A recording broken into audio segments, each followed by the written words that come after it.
Okay, good afternoon, students. Buenas tardes. So I will be discussing today's topic in English, of course. Um, so welcome to this session, and I'm just putting this session together to explain or analyze La Casa and Mango Street. Of course, I wouldn't be able to do it in depth as I usually do, or that I want to do. How I would do it rather, because of time constraints. I'm just going to discuss a couple of the basic vignettes, and of course, those that pertain to identity and belonging. And will also be looking at some of the topics that usually appear, or the themes that appear in the exam that we can prepare for. So, of course, before we get into anything else, La Casa en Mango Street on, for those of you who don't know me, because we have some new students here, my name is Professor Puran. I teach Spanish at all levels, English, literature as well. So one of the things that I've noticed, actually, the reason for this workshop is that La Casa en Mango Street is a really good book. It's an excellent book. However, a lot of students have difficulty with the literature aspect, and I've just decided that as Unit 1 students, I'll give you all this push, and hopefully you can take what have you learned from this session in terms of its application for the CXC, of the CAPE exam rather, and to take that with you into Unit 2, or some students would have already done Unit 2, so Unit 1, and that's it for you.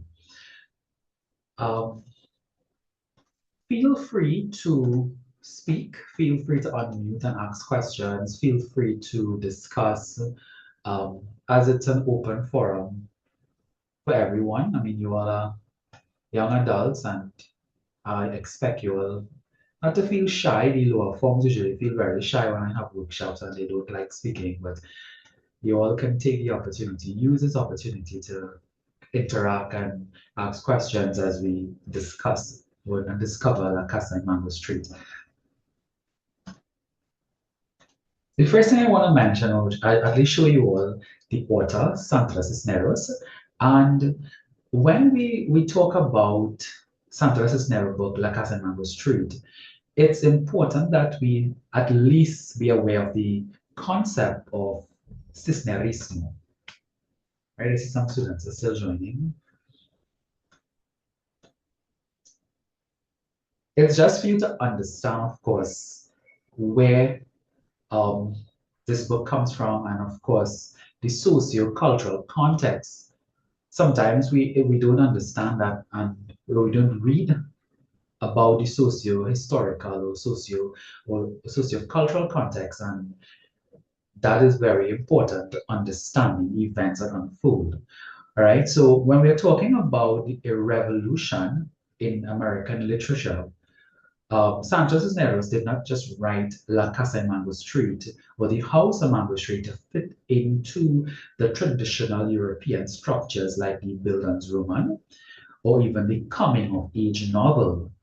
She wrote it to mirror the fragmented reality of a young girl living between two cultures, two languages, and of course, two worlds. Today, we are going to navigate as I said, the alleyways of Mango Street to see how the youth find their footing, how they grow through pain, of course, through the characters, mainly Esperanza, and how they eventually claim a space of their own. But before we walk through these specific moments of Esperanza's life, we must understand, at least this little part, we must understand the linguistic and cultural soil in which these stories grow, the vignettes, the journey narrated by Sandra Cisneros. Cisneros utilizes a dual voice, a blending of Spanish syntax and English vocabulary. This is more than a stylistic choice, it is a political statement. To be a youth in a migrant community is to live in a state of perpetual translation.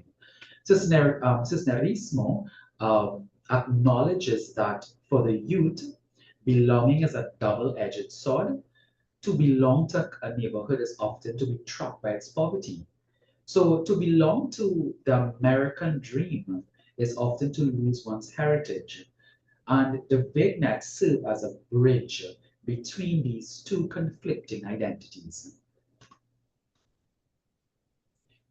Sandra Cisneros is an acclaimed author, and I just have a little bit of information here on her. Renowned Mexican-American writer who explore themes of identity, love, well, identity, culture, and belonging. Of course, she would have written other types of novels or books. She's known for capturing the experience, um, Chicano experience, and intersections of race, class, and gender. So just a bit of information. She was born in December 20th, 1954 in Chicago with a Mexican father, Mexican American mother, etc. Right? All of this is just something that is just good to know.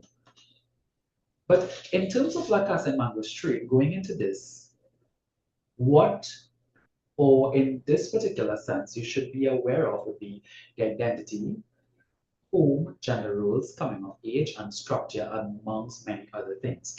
Now, the book itself is written in short scenes that capture something important.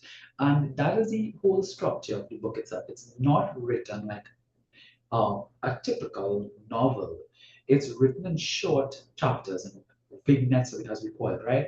Because every vignette builds, or every vignette adds to Esperanza's journey or builds on her journey.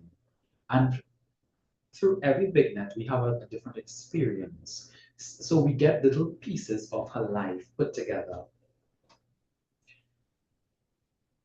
Let us begin where the book begins, the house.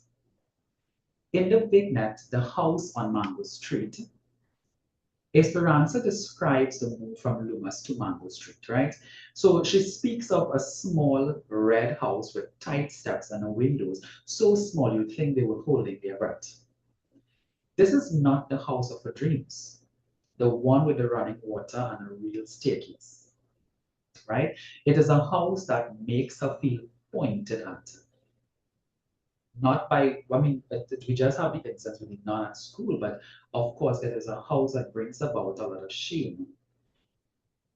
In this opening or this vignette, youth is defined by the gaze of others or the gaze of another person, right?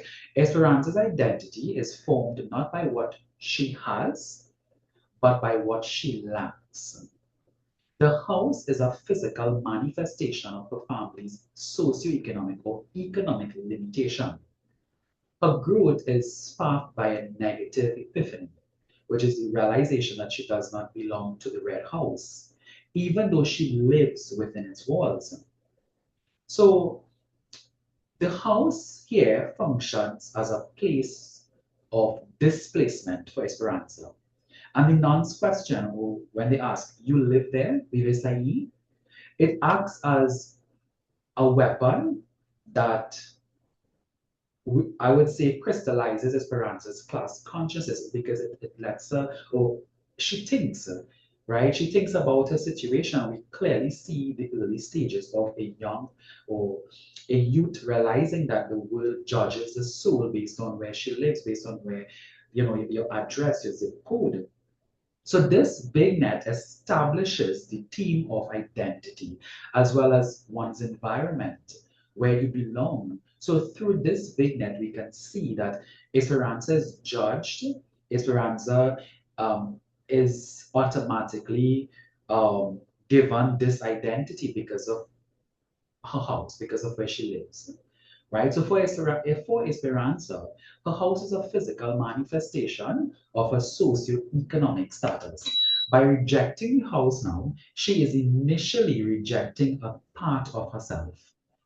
The youth element here is the painful realization that her parents' promises are not always reality, forcing her to form an identity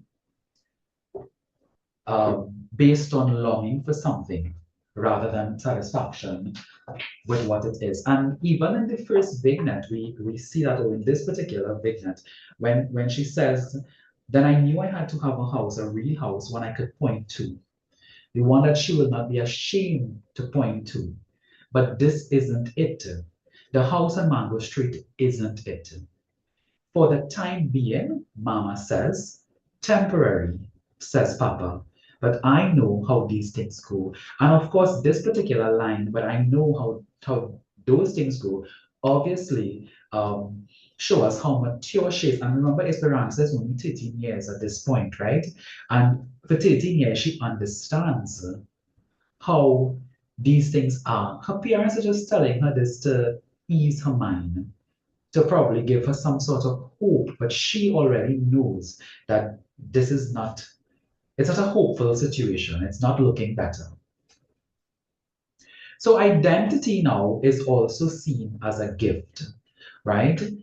It is given to us even before we can speak. And in another vignette, My Name, Mi Nombre, Esperanza explains that her name means hope, but it sounds like too many letters.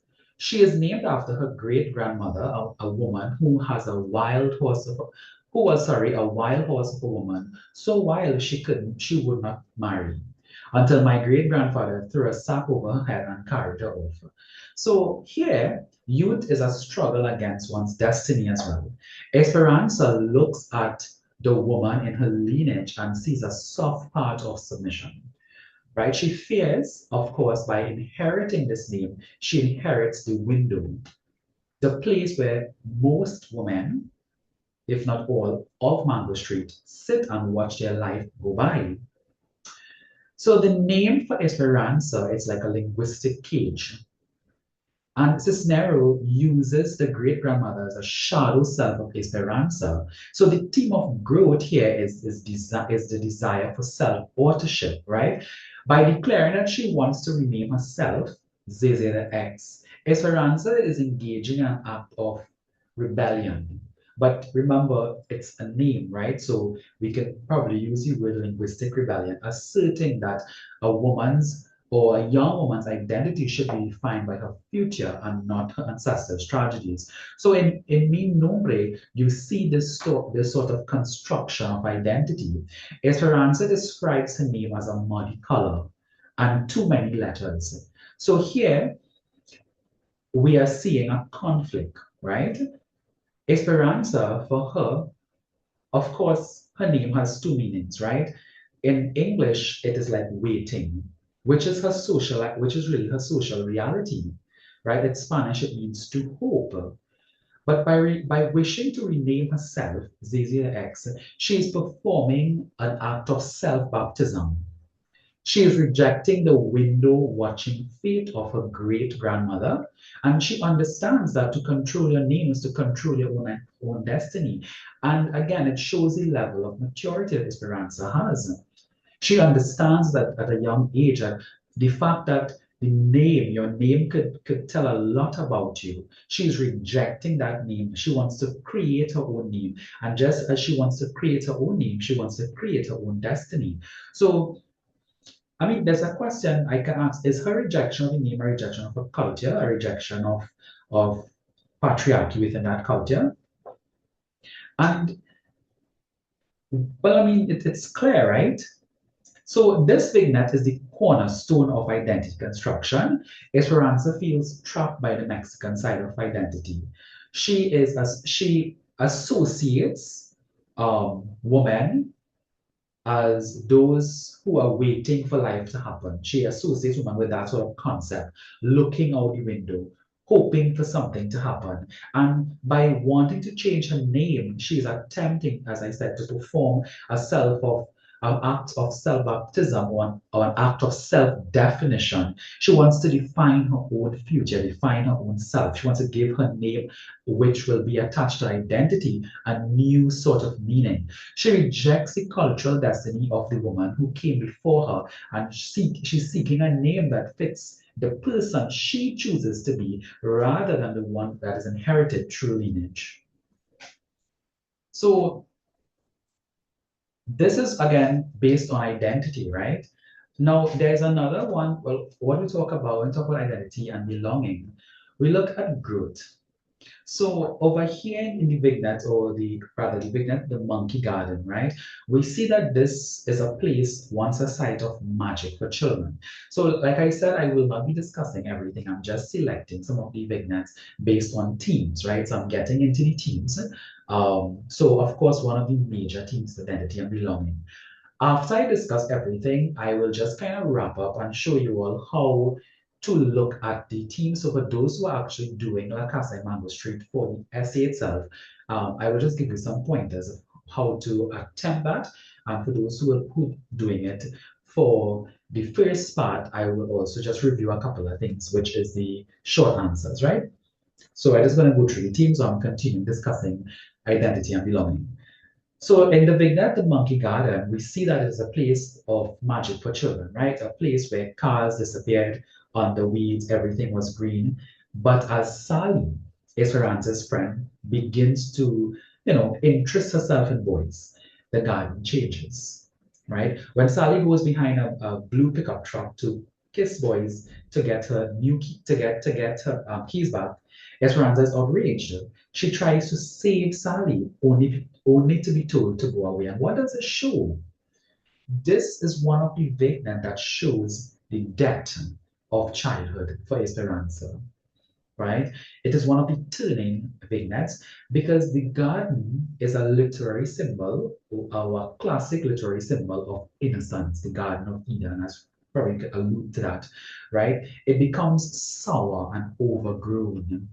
Esperanza realizes that her youth is out of sync with her peers. She still wants to play. She still wants to be a child, while Sally is performing the scripts of adulthood and sexuality. So she sees this, or it can be seen as a mirror stage gone wrong, right? Esperanza looks at Sally. Why? She's looking at Sally and she then sees a version of womanhood that she is frightened by. She finds it a bit repulsive. The garden is no longer a sanctuary. It is a site of objection for Esperanza. Her growth here is the painful realization that she cannot stop time, nor can she save others from the rules of society expect them to play. The garden, like I said, it serves as a biblical allusion to Eden when Esperanza tries to defend Sally. She realizes that the rules of the world have changed. The games are no longer about running and hiding, but they are about sexual power dynamics. Her shame and her desire to die at that end of the vignette mark the moment when she realizes that she can never go back to being a child. Her identity is now ruined. Well, in this case, it's like adult adjacent in a sense. And if you recall that novel, she was talking about that situation, how disappointed she was. And this is something that you could also talk about if they were to ask about disillusionment, right? You can talk about this as well. And of course, we cannot discuss youth and identity or belonging without discussing the violation of safety. In the vignette Red Clouds, Esperanza is waiting for Sarah the carnival when she's sexually assaulted. And I will say it because I had a couple of students, I think it was the year before or the year before that, that didn't even realize that Esperanza was raped, right? So Esperanza goes through she goes through sexual assault. She experiences that by a group of boys and she cries out to Sally, why did you leave me? And expresses her anger at books and all the movies that lied to her about what it would be like, right? This is very harrowing. It's a harrowing vignette in the collection itself. It's very shattering. Um, for a young person, identity is often fragile and trauma can permanently, alter one's perception of the world. Esperanza's sense of self is wounded by the red clowns, the grotesque figures of a world that does not protect young girls of color. So through the lens of trauma, right? This vignette could be seen as the betrayal of the narrative. Esperanza is angry because the story she was told about love did not match her reality. Her growth here is cynical. She learns that her body is a site of contestation and that the world is a dangerous place for a girl from the wrong side of the tracks, as quoted, right? Now, we also saw other vignettes where this occurred. This is just one of the most most traumatic ones. But there were also other vignettes when she found a new job, but while she was looking for a job, right? When innocently she wanted to but when the guy asked for a kiss, the man asked for a kiss, she innocently told, okay, he's going to kiss her on the cheek, and then he kissed her on the mouth, right? We had that incident. We also had the situation where Esperanza first realizes that, the being in the world of a woman is dangerous when they put on high heels. They realize that the high heel elevated them and took them from being a child into the world of an adult. It transforms them or translate them then into this particular realm. So there were other instances as well where Esperanza was disappointed, where she thought that men are supposed to be, or as we could see, where men supposed to really protect them, they actually preyed on them, right? So the assault is a jarring introduction to the dangers of being a young woman in a patriarchal society. Her identity here is shaped by the realization that her body is seen as available. It is seen as an object by men. And like I mentioned, it's a reoccurring trauma in the book that forces her to grow up too quickly. This moment illustrates how the youth or others provides no protection, right, for the youth, or there's no protection against the exploitation of the adult world. Her youthful trust is used against her. So people that she trusts, that trust was used against her. Youth is, like I said, is depicted as being fragile, right? So it is a fleeting state characterized by tension between innocent and awareness. For the children of Mango Street, youth is not just a carefree playground, but a period of observation. And Esperanza is very observant. And there are questions where we saw at the Cape level where by just looking at things, Esperanza notices how people, she notices their behavior. She notices the realities around her. And again, as I said, it's a pure observation where she witnesses the realities of poverty. She witnesses the domestic violence, the systemic limitations. Cisneros portrays youth through the lens of the in-between stage, right? Which we call liminality. Esperanza and her friends often attempt to wear adulthood, right? Sometimes literally as in the shoes. But we see that they do this even before being emotionally ready for it. And therefore they learn the lesson after or during. So this team highlights how the environment of the barrio forces children to mature quickly, and you have to be very careful, right? Because it often strips away their innocence through traumatic encounters. The gays, like I said, there was one vignette, the same one with the shoes. I remember telling my class about the male gaze, right? The way that men look at girls. You see it here in this particular vignette. As the girls grow, they transition from looking at the world to being looked at by the world, right? So this shift often turns the freedom of childhood into confinement of womanhood. So Snare uses the motif of windows and shoes to show how youth is a time of learning or a time of looking. So you're looking out at life that feels just out of reach. You're trying to walk in steps that you aren't yet able to do on your own. And in the family of Little Feet, Esperanza and her friends put on a pair of discarded high heel shoes as a vignette, right? And this is a literal performance of adulthood. While they initially feel beautiful, the theme of youth is underscored when they are led at by a bum, right? Leading to the realization that the adult world is predatory and dangerous. So they ultimately throw the shoes away. Throw the shoes away. Why? They choose to retract or retreat back into the safety of childhood because they got a glimpse of what it was like. And again, it was a very frightening moment for them, especially young Esperanza.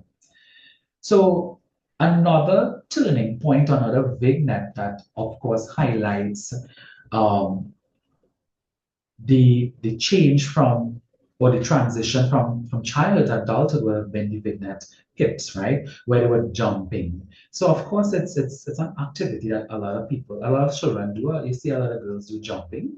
Well, I mean for it's not only girls, right? But typically you see girls at this age skip rope. So in this sense, the skipping of the rope, of course, we could see it as a symbol as they are trying, they're jumping. The jumping movement can illustrate Esperanza's as well as the other girls' um, desire to move, to either skip or transition from that childhood to an adulthood, right? So it's that in between period, like I said. So while they are doing that, a discussion takes place about the biological changes of puberty. So here, youth is shown as a physical transformation that the girls try to process. They're processing it through play and rhythm, right? Now, this transition is fraught with danger, as seen, of course, in Il Primer play, which I spoke about with the Oriental man. Um, he forces a kiss on Esperanza, um, and that represents a violent intrusion of the male gaze. He intruded her personal space. She learns as a young woman of color, her body is often viewed as a public property or commodity. Her identity suddenly requires a shield. She realizes that growing up on Mango Street isn't just about hips, isn't just about height, it's about navigating a landscape of predatory power dynamics, right? So hips would have obviously we have other things that we spoke about there where Esperanza also spoke about leaving her sister behind because sister wasn't quite ready to join them, right? And if we're talking about hips, and hips represent the puberty of a girl and the fact that she's changing now. She's no longer a child. She's growing into adulthood. And of course, there are other things to discuss, but in terms of identity and belonging, it's part of them. But it's also a dangerous part. They realize that while this is part of who they are, in this society, they have to be very careful.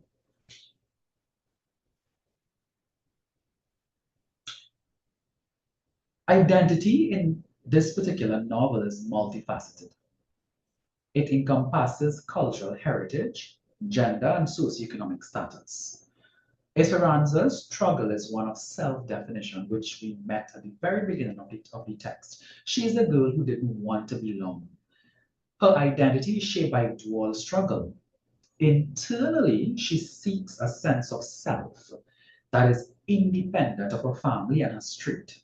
But externally, she must reconcile her Mexican American roots with the American dream. The house itself is a symbol of identity. She feels that her current home reflects a shabby self, and she she longs for a real house that matches the person she believes she is inside. So identity, as I mentioned before, is also formed through observation, right? In the vignette, Alicia Quevera Tonis, Alicia is a scholar of the neighborhood.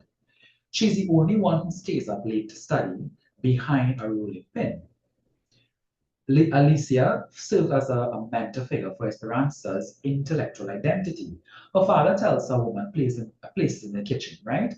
Obviously, she's not given the opportunity to do anything beyond that. But Alicia's mice, which is her fears and her late night studies, represent her resistance. Through Alicia, Esperanza lives that education is the only legitimate escape hatch. But identity for these young women is a choice between the rolling pin, which is the tradition, being a housewife, and the pen and a pen. Pen represents transformation. Alicia serves as a mirror as well as a mentor, being the first character to tell Esperanza that she is Mango Street and will one day have to return. So this shows that identity is not just about leaving home, but a responsibility one has to their origins. And we will discuss this in more detail. We'll discuss Alicia as well as the identity because in the end, it is very, very symbolic when Esperanza is told that she must return. Okay, so for Esperanza, to end this theme, Esperanza identity is also tied to language, right? Her ability to tell stories is what eventually separates her identity from the other woman on the street. While other women identify by their relationship to men, whether daughters, wives, or mothers, Esperanza uses her writing to carve out an identity as an observer and a creator. And of course, this is also demonstrated in a rice sandwich where Esperanza wants to eat in the canteen to feel like she belongs to a different social class. However, of course, the experience only reinforces her identity as an outsider and a poor kid as she's forced to eat a greasy cold sandwich while crying. So this is a masterclass in class conscious identity for her, where her shame is the moment she realizes that her poverty is visible to others and again stripped away by the gaze of authority. In terms of growing up, um, but I spoke about this where Esperanza, she wants to grow because she wants a better life. She wants to move away, right? And part of that would obviously include uh, some good things as well, right? So moving on to friendship, joy, and innocence. In the barrio, youth is a dual experience. While there are moments of communal joy and discovery of, body and friendship, there are moments shadowed by hardship as well, which we spoke about, right? So the poverty, danger, social shame, we all spoke about that. But Esperanza also, has some sort of joy. She's a child in poverty, and joy is often a temporary shield for them. It's a temporary shield in a harsh environment. But just to make it more applicable, there are also moments of joy, moments of friendship, moments of innocence. In laughter, Esperanza describes her and Mimi's laughter as sudden and surprise, like a pile of dishes breaking. And as she says, nuestra risa es como un montón de platos que se rompen. This shows a discovery of a shared identity between sisters, but the metaphor suggests something fragile. In Our Good Day, Esperanza discovers friendship by chipping in $5 to buy a bike with Rachel and Lucy. $5, muy baratos. The joy of the bike is a literal escape, but the hardship is present in the fact that $5 is a significant sacrifice. In Chanclas, the vignette captures a specific agony of youthful self-consciousness. At a baptism party, Esperanza is ashamed of her scuffed school shoes, representing childhood and poverty. However, when she dances, she forgets her feet and feels the power of her body, demonstrating youth as a tug of war between insecurity and the sudden discovery of one's own presence. Right? So identity was a bit long because there's so many things to talk about. So I did that, I did growing up, and now I'm looking at friendship and joy. So I'm just kind of touching on the vignettes as a refresher um, before we look at some of the questions, right? So these are some of the vignettes that you can use or remember or recall, or some of the moments that you can recall. Even the vignette, I forgot the name, the one where they were in the car, even though it was a stolen car, etc., they had a little moment of joy. So in between all the poverty, all the instances of shame, embarrassment, the assaults, etc., Esperanza still has some sort of joy. And the joy here is used, or the little laughter is used as a moment to escape this world that she unfortunately sees herself in. Disillusion or disillusionment is one of the most important, or one of the most important themes that you should talk about, or that you should be aware of, right? This disillusionment occurs when Esperanza that idealized versions of reality, the American dream, romantic love, or even the safety of adults are crushed by the truth. Okay, this is the coming of age moment where she realizes the world is not designed to protect her. In the opening, again, you realize I'm quoting a couple of vignettes over and over again because they are applicable to the themes. They are very important, right? And in that particular vignette, the primary disillusionment is with her home. It starts there. That's her first source of disillusionment.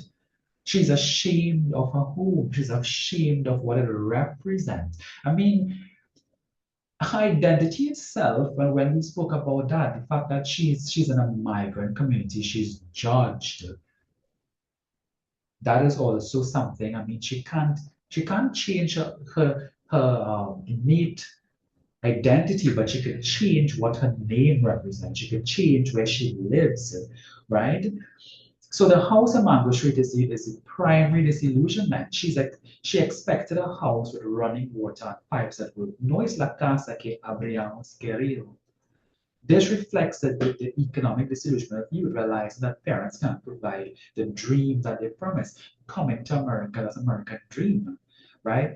Again, alluding to one of the most embarrassing moments for her in a rice sandwich. She's disillusioned when the nun shames her, realizing the canteens for children whose mothers are too lazy to make lunch, right? The tragedy climax, of course, right, is red clowns. ¿Por qué me mentiste? She's asking. Why did you lie to me? This is where, Esperanza's romanticized expectations of the first time, right, are shattered by sexual assault. And she blames movie for lying about what a sexual encounter would be like, what love would be like, marking the final death of her youthful experience. So of course, it marks the death of her innocence, literally and figuratively. And disillusionment, of course, you should look at other moments, like, for example, when she went to find a new job, when she thought that she was just performing on her job, she really wanted to earn that money, and then innocently, right, she was assaulted there. When she thought that men supposed to protect her. Now, I don't want you to look at Esperanza only. This is one of the things I will talk about, or I could probably talk about it now, where when you are crafting your essays, you try to look at different characters. Kate requires you to discuss from different points of views in terms of don't just stay on Esperanza. Talk about Alicia. I mean, you could link. I tell my students to link the vignettes. Use two vignettes to a point. So you state your point and then you use the vignettes to support that, right? So if you're talking about disillusionment, one of the things I mentioned is that Esperanza looks up at Sally, she looks up at Alicia, but she's disillusioned, she's disappointed. Why? She's disappointed when she tried to help Sally, but Sally pushed her away. She's disappointed when she thought Alicia using education would find her way out, would exit this poverty. But what happens? Right? So she's disillusioned by the outcome of these events.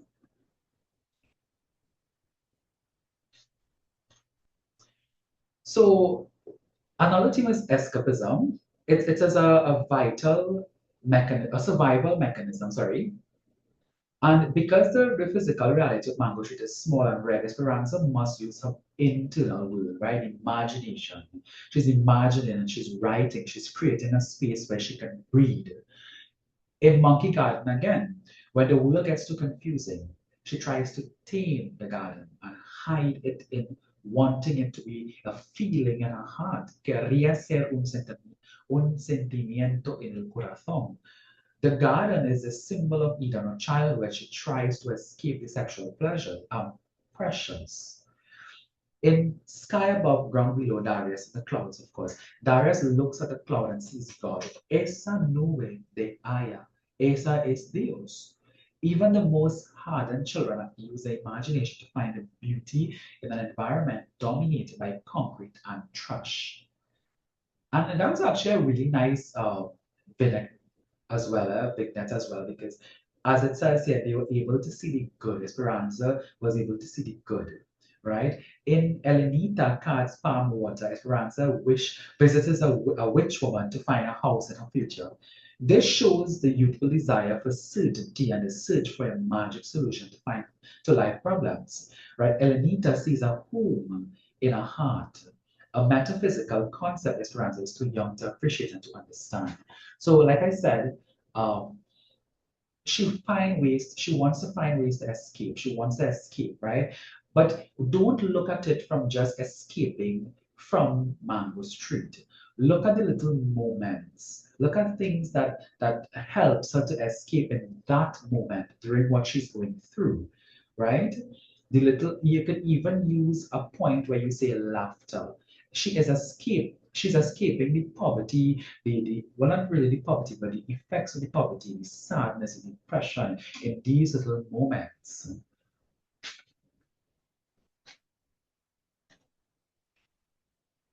Cisnero presents the world on Mango Street as one where gender roles are strictly enforced and often synonymous with imprisonment. For many women, marriage is not a fairy tale but a cage. Esperanza sees marriage as an entrapment, as a form of imprisonment. Right? The team explores how the domestic sphere, the home, which should be a place of safety, right? Which should be a place of safety, often becomes a site of isolation and control. Women are frequently depicted as looking out of windows, symbolizing their longing for a life they are not permitted to have. In Linoleum Roses, Sari marries to escape her father, right? But only to be trapped by her husband who doesn't let her go or doesn't let her do anything else but look out of the window. In this particular vignette, on the floor, are hollow or the roses on the floor rather are a hollow substitute for real beauty and freedom. There's the other vignette, Rafaela, in Rafaela who drinks coconut and papaya juice on Tuesdays.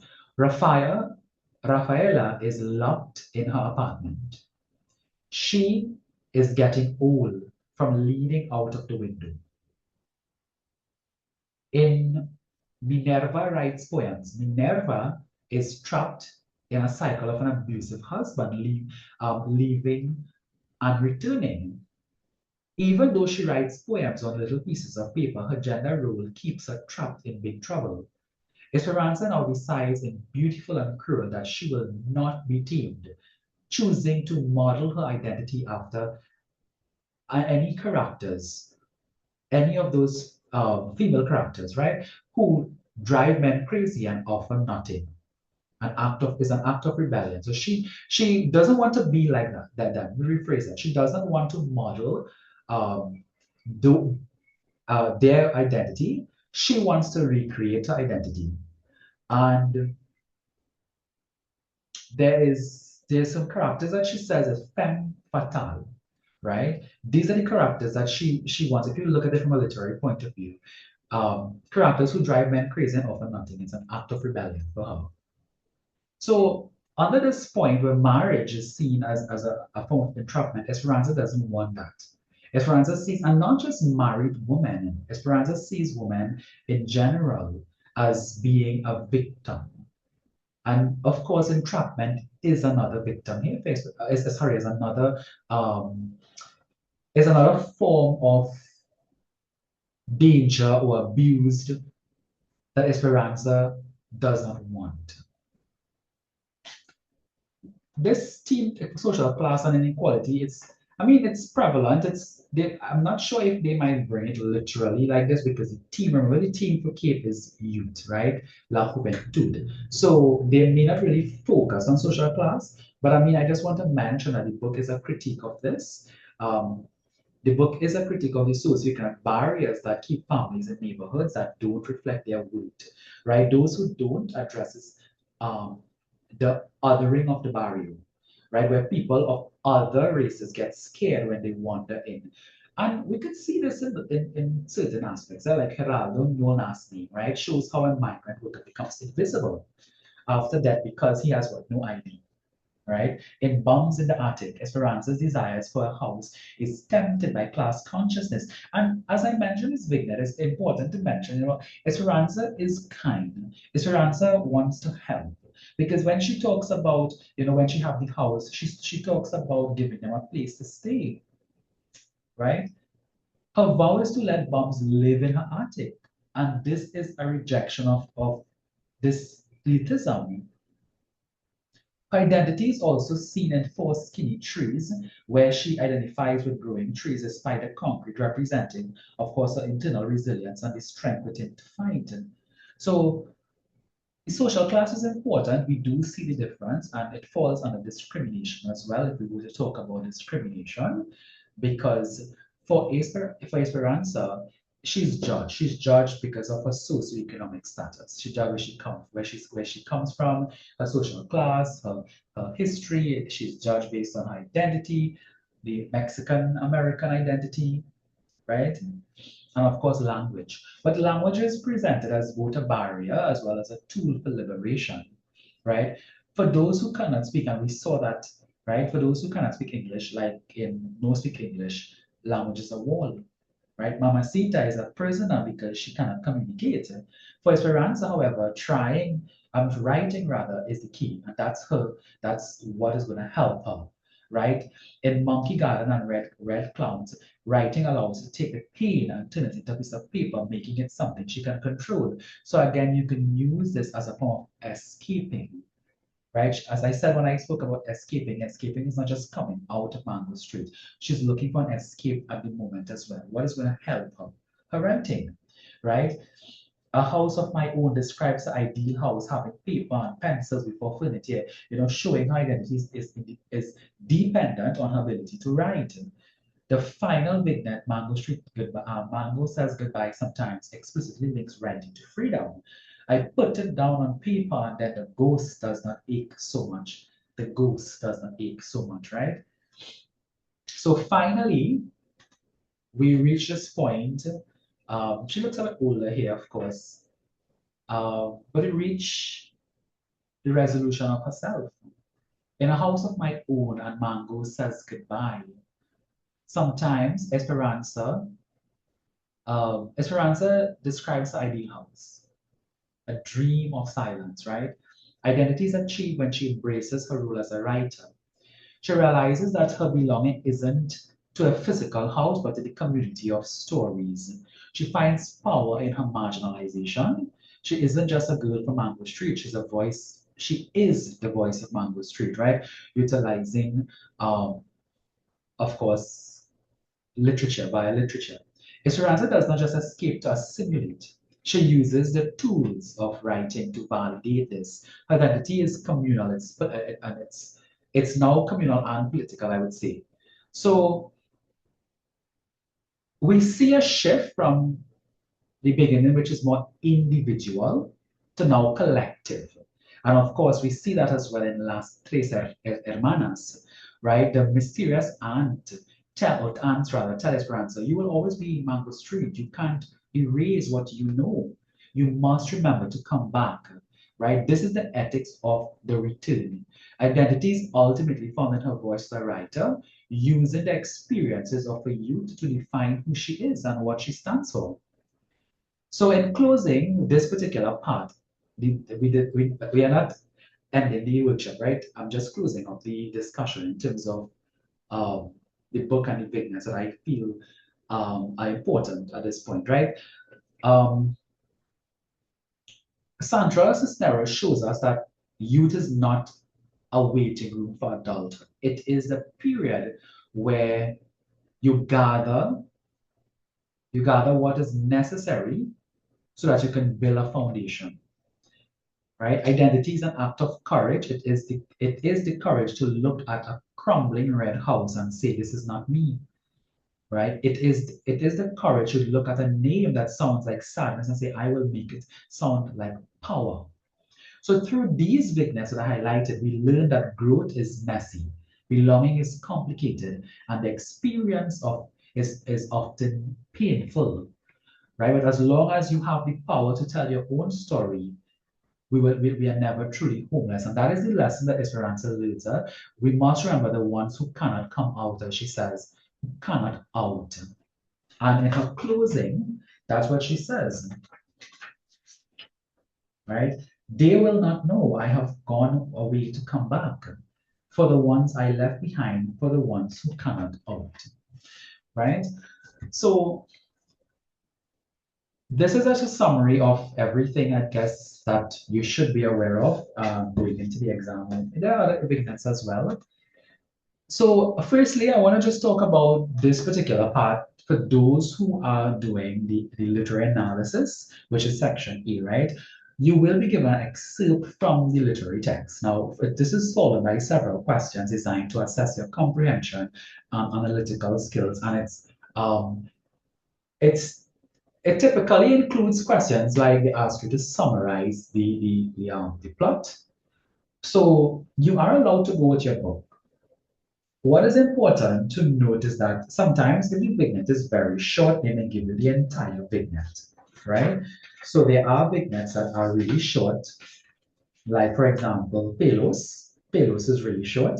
And then there are vignettes that are really long, like the one on chanclas or on arroz, on sandwich de arroz, right? They will give you a piece like an extract.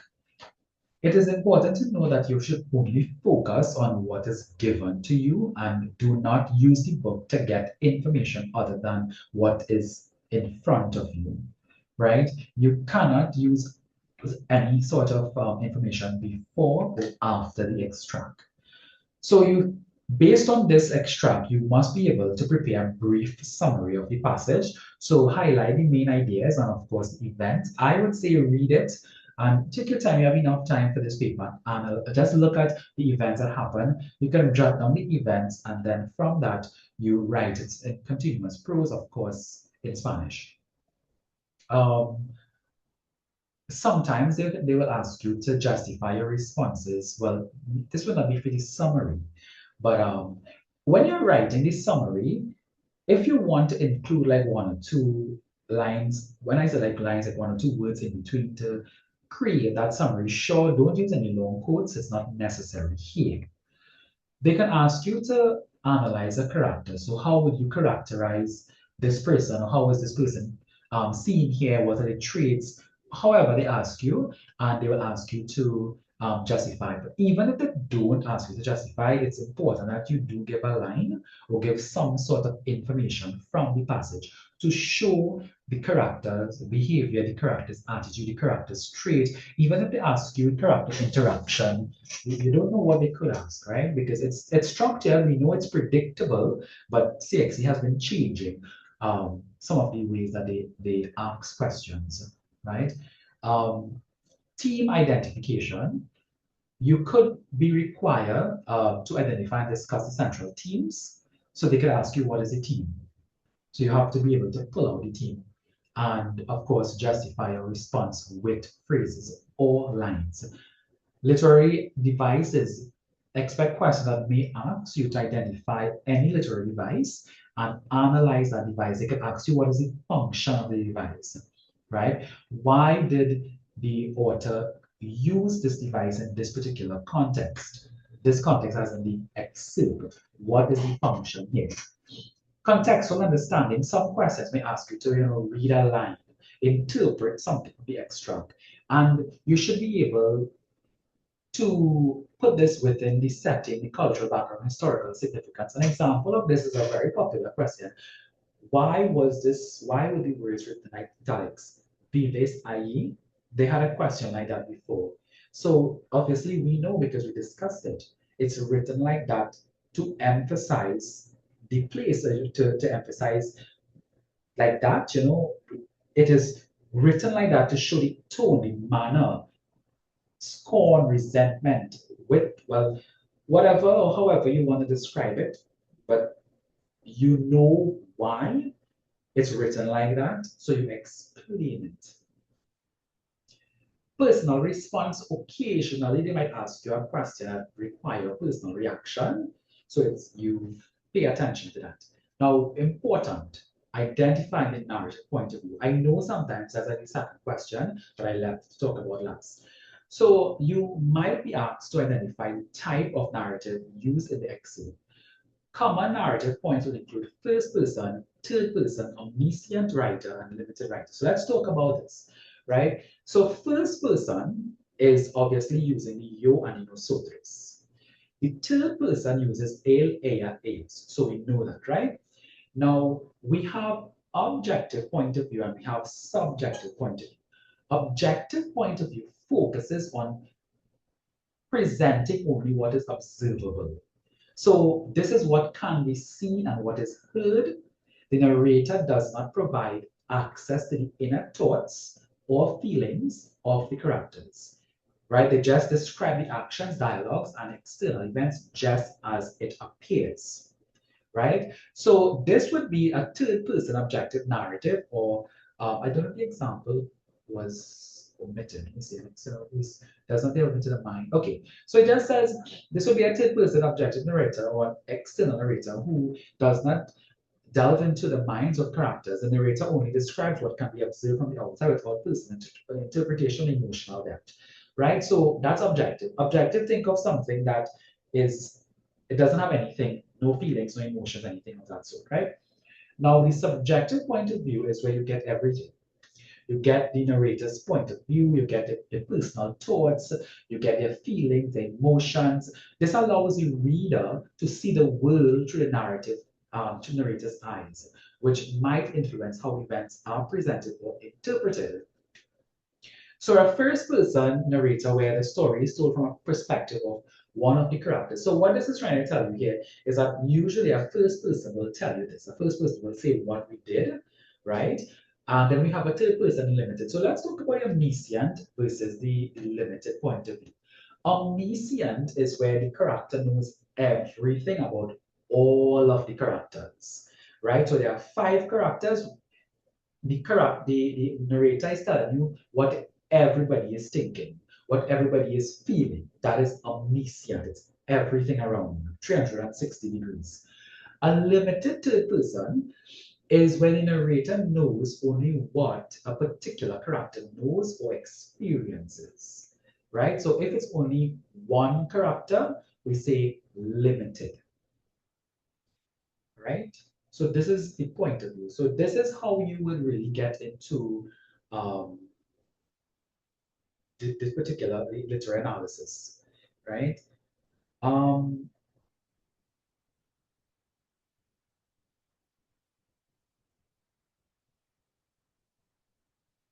any questions?